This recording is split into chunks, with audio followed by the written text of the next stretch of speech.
입니다. 왜 한 줄기가 아니고 한 줄이냐라고 혹시 기자 하나가 빠진 거 아닐까? 오타 아니냐라고 생각하시는 분이 혹시 있을지 모르겠습니다. 여러분들 뭐 별로 그렇게 생각 안 하죠. 뭐 한 줄이면 한 줄이고 한 줄기면 한 줄기지. 어쨌든 그런 한 줄 희망이란 말은 쓰지 않는데 한 줄 희망이라고 제목을 단 이유는 어떤 설교 마지막에 말씀드리겠습니다.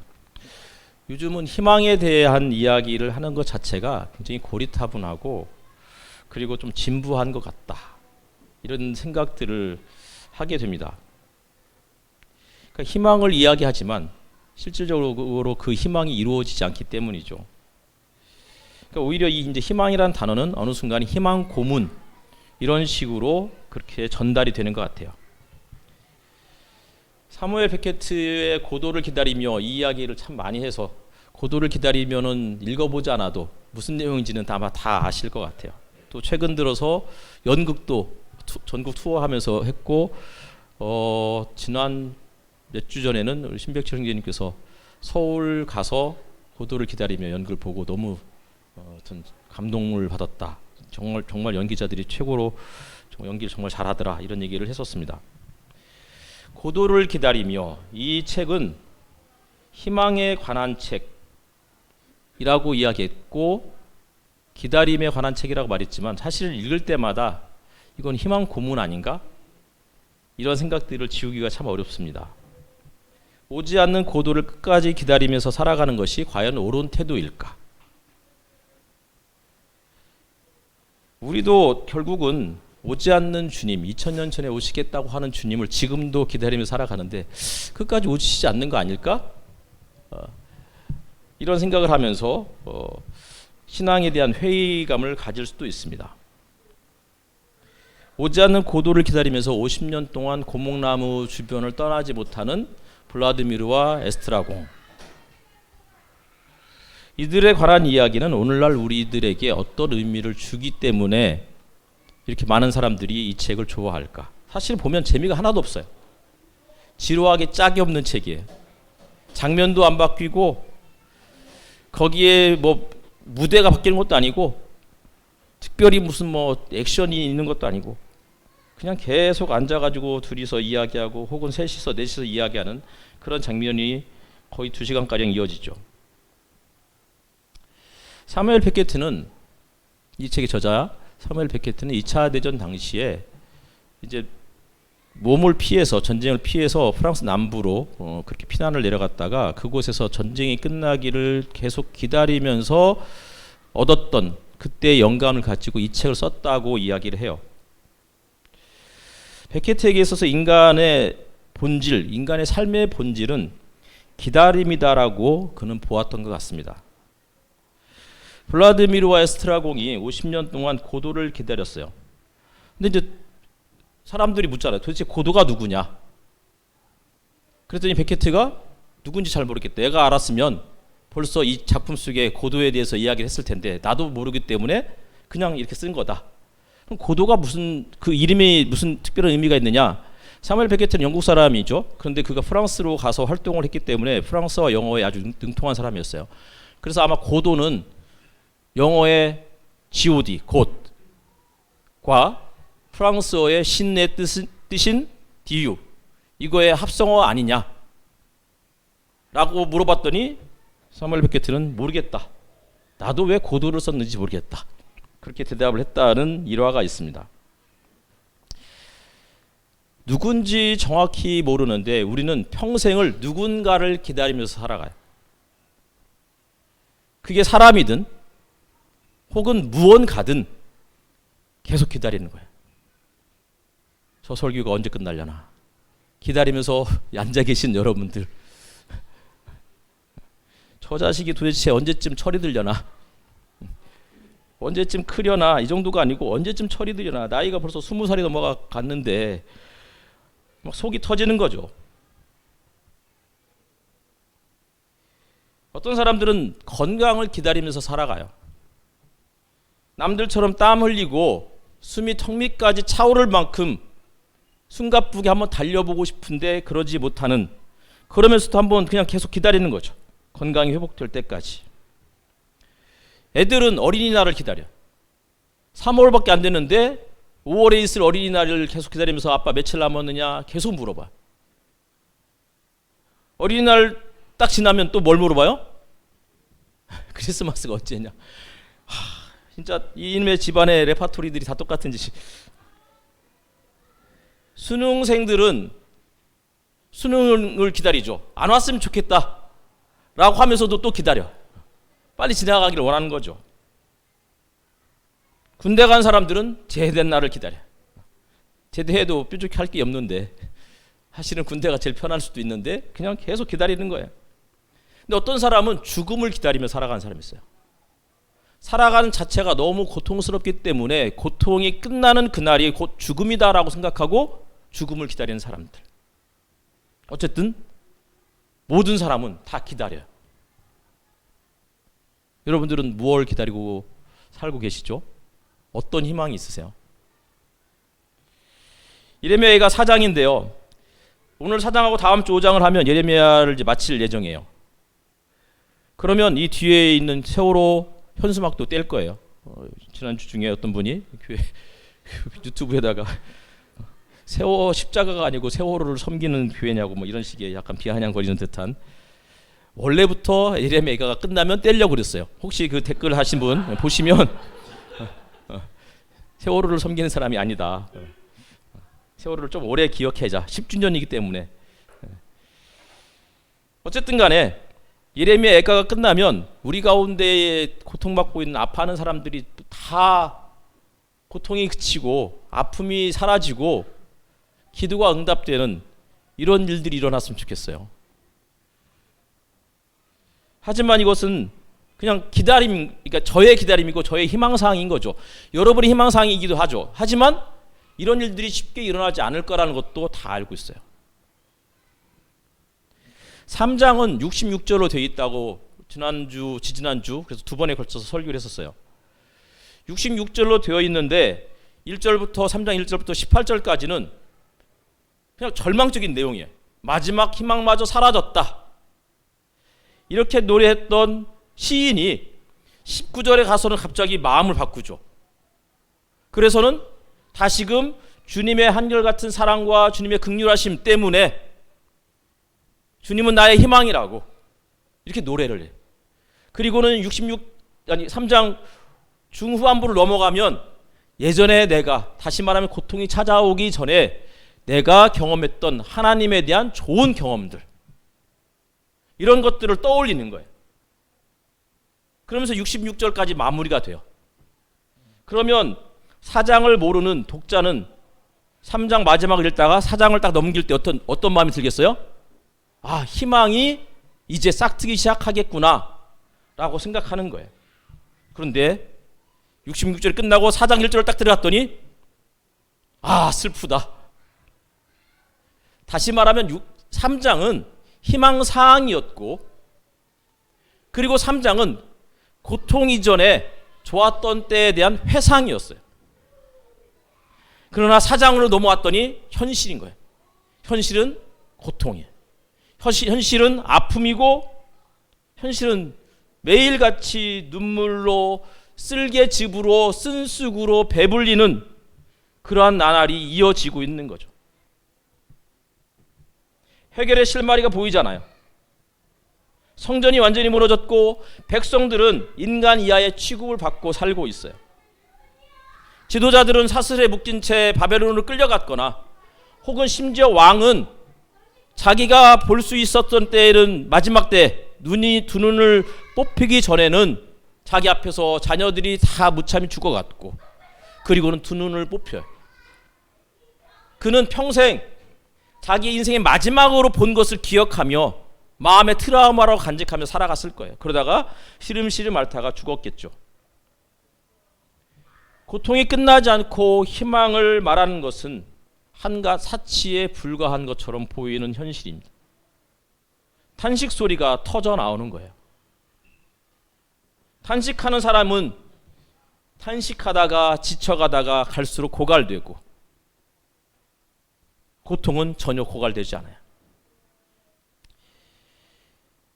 1장도 2장도 그리고 3장에서는 1, 2장에 비해서 훨씬 더 많이 희망에 대한 이야기를 하긴 했었어요. 그리고 기도했다고요. 그런데 4장에 가면 희망의 내용이 거의 전무해. 그리고 기도가 사라졌어요. 심지어는 1, 2장과 3장은 적어도 이 노래를 하고 있는 시인과 여인으로 상징되는 예루살렘이 함께 대화하는 장면이 나왔어요. 근데 4장은 대화도 없어요. 기도도 없고 대화도 없고 남은 것은 탄식뿐인 거예요. 1장과 2장이 다 22절이고 4장도 22절이고 5장도 22절이에요. 5장에 다음에 살펴보겠지만 4장도 22절인데 1장과 2장에 비해서 4장의 22절은 1, 2장에 비해서 훨씬 더 짧아요. 5장 가면 더 짧죠. 단어 수가 줄어들었어요. 각 절마다 표현하는 단어 수가 히브리어가 대략 1, 2장은 16개 정도였다면 4장은 10개 정도로 줄어들어요. 고통을 표현할 수 있는 단어가 줄어들고 있는 거예요. 언어의 한계. 고통이 이어지면 현란하게 말을 할 수가 없는 거예요. 그러니 동어 반복이 이어지는 거죠. 단어가 주니까 표현이 투박해지고 거칠어져요. 그만큼 현실이 거칠고 견디기 힘들다라는 것을 보여주고 있는 그러한 기법인 것 같아요. 본문으로 들어가면 1절 아 슬프다 어찌하여 이렇게 돼요. 이 단어가 히브리어로 에카라고 그랬어요. 1장과 2장도 에카로 시작했어요. 그런데 4장은 똑같이 에카로 시작하는데 1장과 2장과 조금 달라요. 에카라는 이 히브리어 단어가 1절에만 쓰이는 게 아니고 2절에도 쓰여요. 어찌하여 토기장이들이 빚은 질그릇 정도로나 여김을 받는가. 이때 어찌하여가 에카예요. 1장과 2장도 에카, 아 슬프다, 어찌하여 이렇게 시작했는데 4장도 마찬가지로 그렇게 시작했는데 4장은 탄식이 2배로 늘어났어요. 1장과 2장에서 절망적인 상황에서도 희망을 이야기했고 기도했는데 3장에서는 그래도 최선을 다해서 마지막 희망마저 사라졌다고 했던 그 상황에서도 주님은 나의 노래고 주님은 나의 희망이라고 그렇게 고백했는데 상황이 달라지지 않았어요. 그러자 시인이 1절과 2절에서 연거푸 에카 아 슬프다 어찌하여 라고 하나님께 하소연하고 있는 거예요. 어찌하여 왜? 이거는 질문이 아닌 거예요. 이때부터는 질문이 아니고 뭐예요? 탄식인 거예요. 하나님께 그 전에는 왜 나에게 이런 고통을 주십니까? 라고 하면서 질문에 대한 답을 기다렸다면 4장부터는 답을 기다리는 게 아니에요. 그냥 할 수 있는 말이 이거밖에 없는 거예요. 왜? 어찌하여? 성전의 금과 돌들이 다 무너지고 길거리에 나뒹굴기 시작했어요. 금이 나뒹굴지는 않겠죠. 그만큼 처참해졌다는 것을 표현하는 그런 표현이에요. 삶의 토대였던 성전이 무너졌다는 거예요. 성전은 신앙의 토대였어요. 그런데 신앙의 토대가 무너졌어요. 하나님이 거하시는 처소가 무너지니 하나님이 더 이상 우리를 돌보시지 않는 것처럼 느껴질 수밖에 없는 현실이에요. 여러분들에게 있어서는 뭐가 삶의 토대죠? 신앙일 수 있어요. 믿기 때문에, 믿음을 가지고 있기 때문에 교회에 찾아와서 기도하고 예배를 드려요. 어떤 사람에게는 돈일 수 있어요. 나름 열심히 돈을 모았어요. 그런데 하루아침에 돈을 다 날려버렸어요.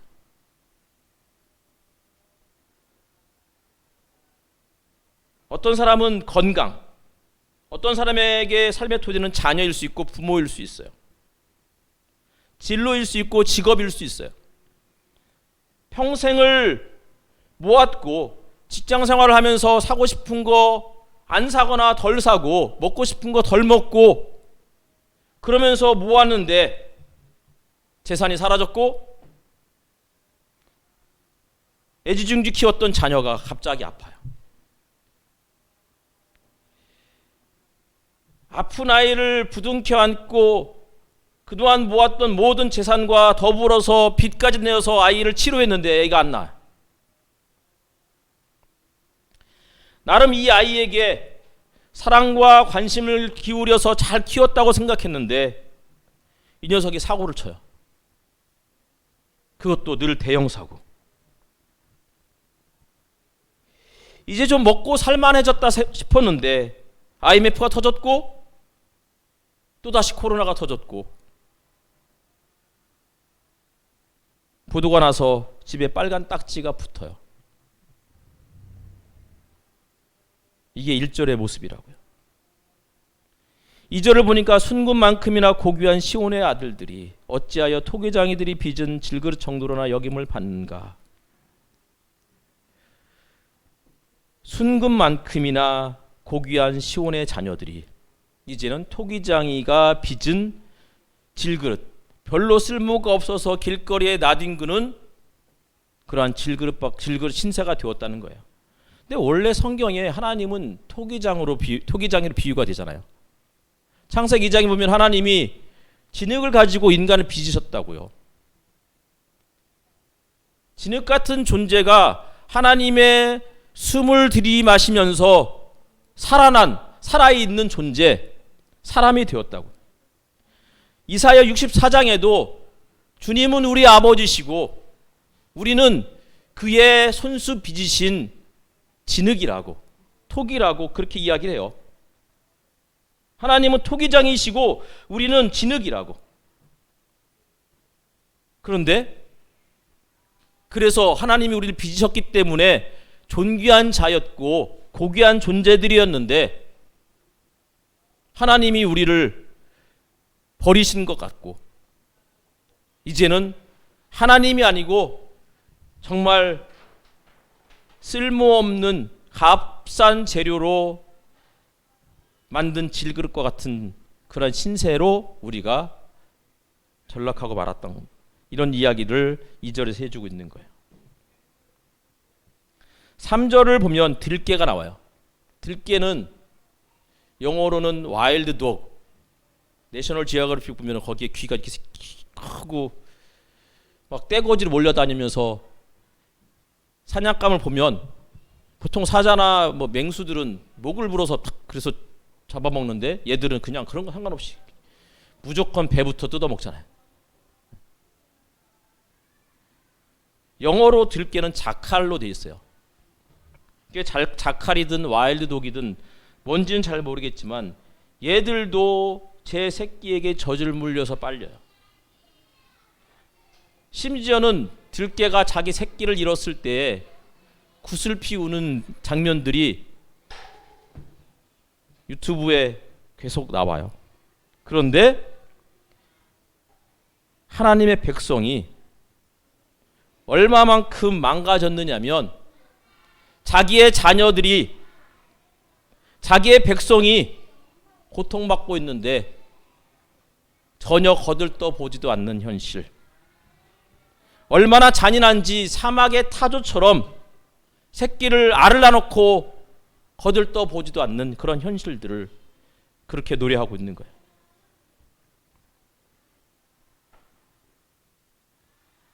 (5절) (6절을) 보면 지난날 색동옷을 입고 자라던 이들이 이제 거름더미에 뒹굴기 시작했대요. 탕자가 아버지에게 상속재산을 빨리 물려달라고 해서 그걸 가지고 이방 땅에 가서 이방 사람처럼 살다가 패가 망신하고 돼지우리에 뒹구는 그런 모습과 같은 거예요. 이렇게 돼버렸다고요. 그런데 누가복음에는 어떻게 해요? 그 아버지가 이방인처럼 사는 완전히 패가 망신한 아들을 마을 어귀에서 기다리잖아요. 아들이 우자 멀리서 보자마자 그에게 달려가서 그의 목을 끌어안고 입을 맞추고 손가락에 가락지를 끼워주고 맨발에 신을 신겨주고 그리고 새 옷을 갈아입혔어요. 그리고는 잔치를 베푸셨던 분이 하나님 아버지라고 예수님이 우리에게 말씀해 주셨다고요.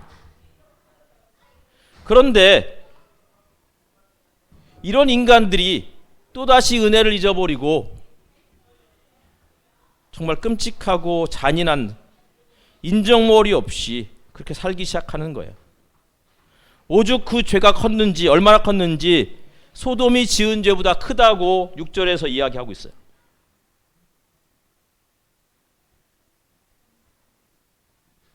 (7절은) 귀족들의 모습이에요.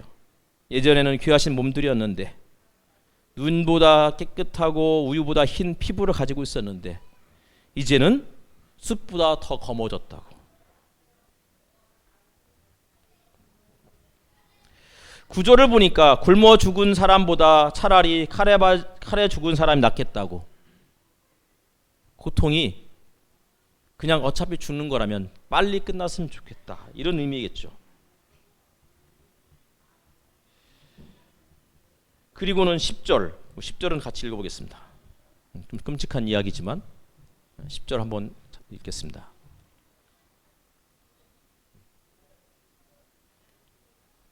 자, 시작.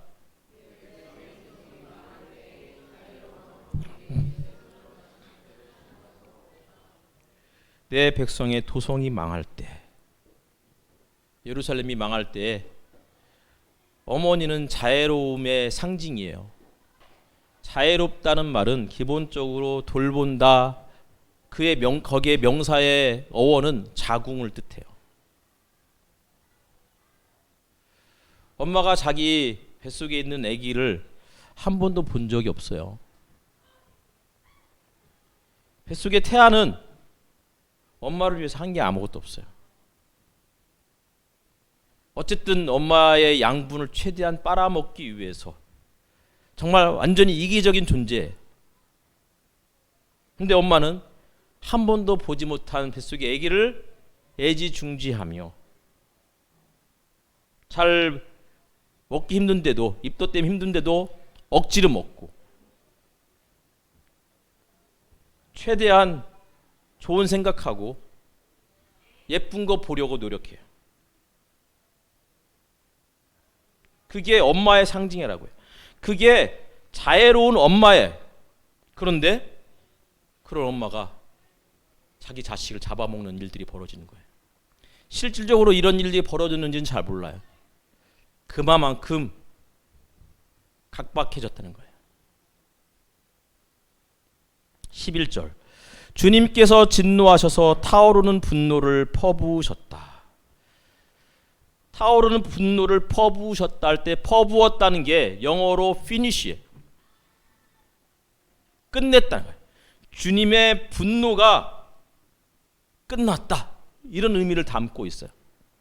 또는 complete이란 말을 썼어요. 미션 컴플리트 할 때 아시죠? 주님의 분노가 임무를 다했다는 거예요. 혹은 consume이란 말을 썼어요. consume이 뭐예요? 소비했다는 거예요. 그렇죠? consumer라는 말이 소비자라는 뜻이니까. 주님께서 진노하셔서 타오르는 분노를 퍼부으셨다, 이 말은 끝났다, 끝장났다라는 의미를 담고 있으면서 또 동시에 뭐예요? 끝장 이후에 희망이 내포되어 있는 거예요. 예수께서 다 이루셨다, 이 말은 끝냈다는 뜻이에요.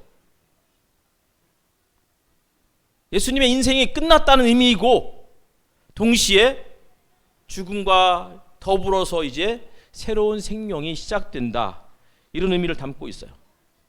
18절에도 그런 내용이 나오죠. 우리의 끝이 가까이 왔고 우리의 날이 다하였고 우리의 마지막이 이르렀다. 절망이죠. 그런데 절망적인 상황에서 시인이 의도적으로 이 단어를 선택한 거예요. 하나님의 진노가 소비되었어요. 더 이상 이제 내려갈 바닥이 없어요. 이제는 올라갈 일만 남아있는 거예요.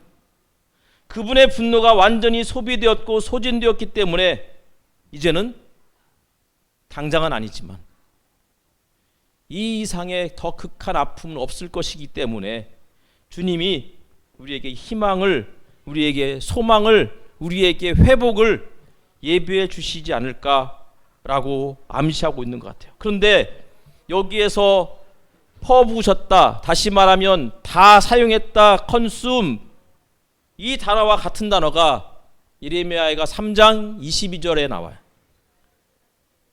주님의 한결같은 사랑이 다함이 없고 그 긍휼이 끝이 없기 때문이다.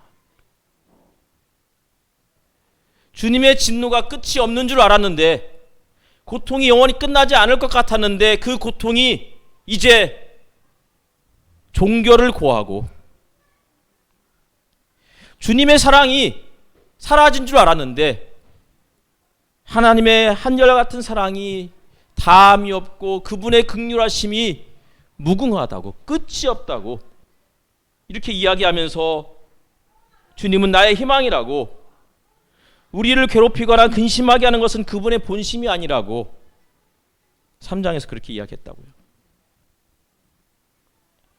그런 맥락에서 22절을 읽어야 되는 거예요. 도성 시온아, 이제 네가 지은 죄의 형벌을 다 받았으니 이제 형벌이 끝났다는 거예요. 그럼 이제 5장은 어떻게 해요? 할렐루야가 나와야 되는데 안 그래요. 5장은 완전히 무너져 버려요. 그래도 완전히 무너진 상황에서 희망이 있지 않을까요?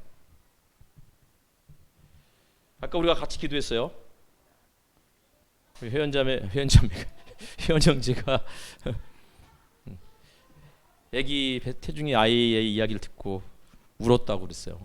엄마는 덤덤하게 이야기했는데 아빠는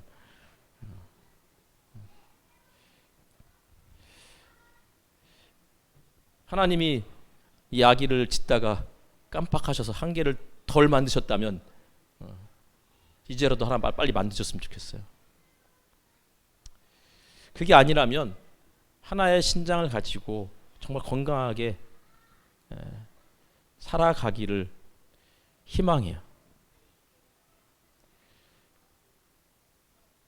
근데 이건 희망인 거잖아요. 아직은. 서진이가 수술을 하고 아까 보니까 여기에 보안경 같은 걸 이렇게 차고 이렇게 왔다 갔다 하더라고요. 한 번이면 될 줄 알았더니 한 번 더 해야 된다는 얘기를 듣고서 이게 도대체 뭔가, 너무하는 거 아닌가? 이 어린아이에게 이걸 어떻게 또 감당하라고. 근데 한 번 더 수술해서 정말 건강한 시력을 가지고 평생을 살아갈 수 있다면 한 번 더 해야죠.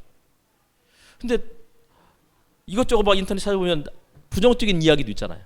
그럼 그때마다 진짜 하나님 제발 도와달라고, 살려달라고, 지켜달라고 기도해요. 우리 혜진 자매가 어머니에게 신장을 기증하기로 했어요. 그리고 기증받는 어머니와 기증한 딸이 모두가 건강했으면 좋겠어요. 근데 아닌 경우들도 종종 있다고요. 그래서 너무 사실 불안한 거예요. 믿음이 없어서 불안한 게 아니고 불안하기 때문에 기도하는 거예요.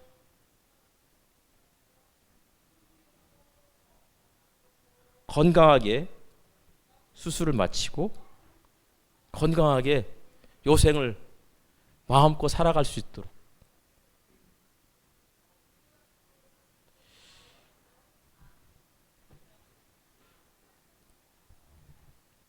그게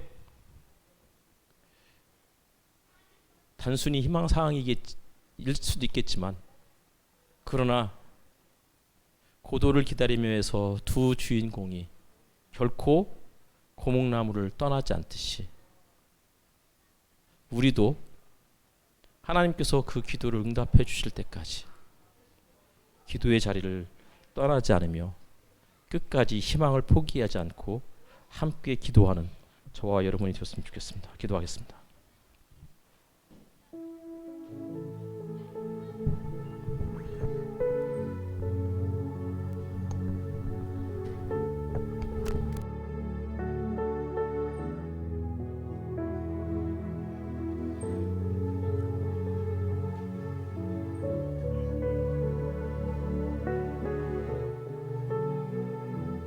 우리 주에만 찬양하겠습니다.